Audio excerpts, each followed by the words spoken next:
Assalamu alaikum, урматтуу Дон Кабар YouTube каналынын катталуучулары жана коноктору.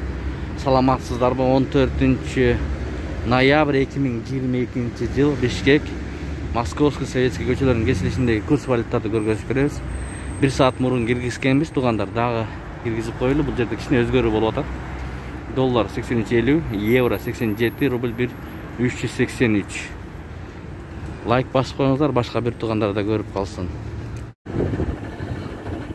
Код плюста доллар 83.50, евро 86.50 тыйын, рубль 1 382.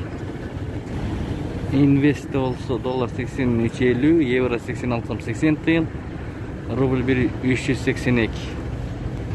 Опция акча алмаштыруу жайында доллар 83.50, евро 86 сом, рубль 1 382. Кейжини көрөбүз. Доллар 83.50, евро 87, рубль 1 382. Стимул аскат доллар 83.50, евро 86.30 тыйын, рубль 1 381. Жанында вариант доллар 83.50, евро 86.50 тыйын, рубль 1 381. Ушу менен видеону аяктайбыз. Сак саламатта туруңуздар. Ой пикирлер, сөз комментарийге калтырып кетиңиздер туугандар. Каналда жаңы болуп жатсаңыз, кызыл подписаться кнопкасын басып, бизге катталганды унутпаңыздар.